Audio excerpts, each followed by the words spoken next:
ప్రతిష్ట కార్యక్రమానికి ముఖ్య అతిథిగా విచ్చేసి విగ్రహాన్ని ప్రతిష్ఠించిన గౌరవ ప్రియతమ ముఖ్యమంత్రి రేవంత్ రెడ్డి గారు, ఇన్ఛార్జ్ మినిస్టర్ పొన్నం ప్రభాకర్ గారికి, పిసిసి అధ్యక్షులు సోదరుడు మహేష్ కుమార్ గౌడ్ గారు, వేదిక మీద ఉన్న నా సహచర మంత్రివర్యులకు, ప్రియమైన ఎమ్మెల్యేలకు, ఎమ్మెల్సీలకు, ఎంపీలకు, తెలంగాణ కాంగ్రెస్ పార్టీ నాయకులందరూ కూడా నమస్కారం తెలియజేసుకుంటూ, నిజంగా ఈరోజు మన దేశాన్ని 21st సెంచరీకి తీసుకుపోవాలని చెప్పి ఆలోచన చేస్తూ దేశ ఐక్యత కోసం ప్రాణాలు వదిలిపెట్టిన నాయకుని విగ్రహం నిజంగా ఆ విగ్రహాన్ని చూస్తే సజీవంగా ఉన్నట్టే కనిపిస్తుంది. ఈరోజు ఆలోచన చేసి ఇక్కడ విగ్రహాన్ని ఏర్పాటు చేయడానికి మా ఆర్ఎండ్బి శాఖ ఆదేశాలు ఇచ్చిన గౌరవ ముఖ్యమంత్రి గారికి ముందుగా కృతజ్ఞత తెలియజేసుకుంటూ, అలాంటి నాయకుడు దేశం కోసం తల్లిని పోగొట్టుకున్నాడు, ఆయన ప్రాణాలు వదిలిపెట్టిండు దేశం కోసం. చిన్న పిల్లల నుండి సోనియా గాంధీ గారు ఆ రోజు రాజకీయాల దూరంగా ఉండి మళ్ళా దేశం కోసం అందరు కోరితే మళ్ళా రాజకీయాలకు వచ్చిండు.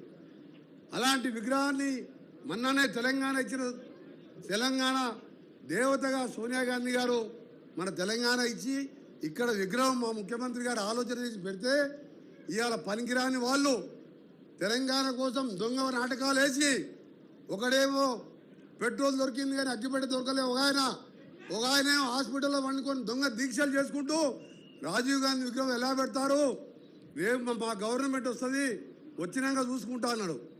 నీకు సిగ్గుండాలి. 3 నెలల కింద పార్లమెంట్ ఎన్నికలు జరిగితే 9 సీట్లలో 3వ స్థానం పోయినావు, 7 సీట్లలో డిపాజిట్ పోయి మళ్ళా గవర్నమెంట్కి వస్తావా నువ్వు?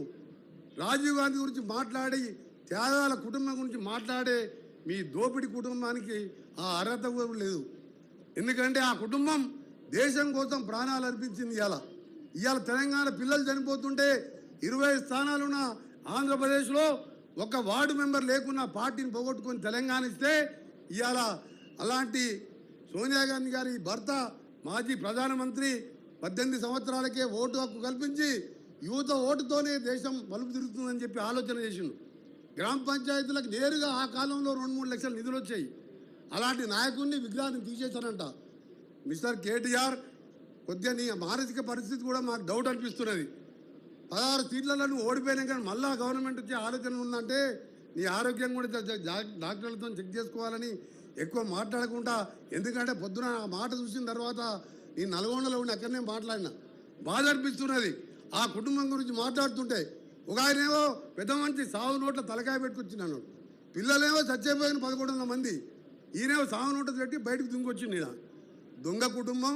ఇవాళ మా నాయకుడి మీద మాట్లాడిన మాటలకు కేటీఆర్ గారు వెంటనే క్షమాపణ చెప్పాలని మరొకసారి తెలంగాణ ప్రజల తరఫున, కాంగ్రెస్ పార్టీ కార్యకర్తల తరఫున మా గౌరవ ముఖ్యమంత్రి గారికి ఇంత మంచి విగ్రహం ఈ మంచి స్మరణలో రేపు గణేష్ పూజలు చేసుకొని నిమజ్జనం చేసుకునే సమయం ముందు రోజు ఇక్కడ ఆవిష్కరించుకోవడం నిజంగా మన అదృష్టంగా భావిస్తూ, మళ్ళీ డిసెంబర్ 9వ తారీఖు రోజు 10 ఏళ్ళ అధికారం ఉంటే ఫామ్ హౌస్కే పరిమితమైన తప్ప తెలంగాణ తల్లి విగ్రహం వాళ్ళని జ్ఞాపకం రాలే.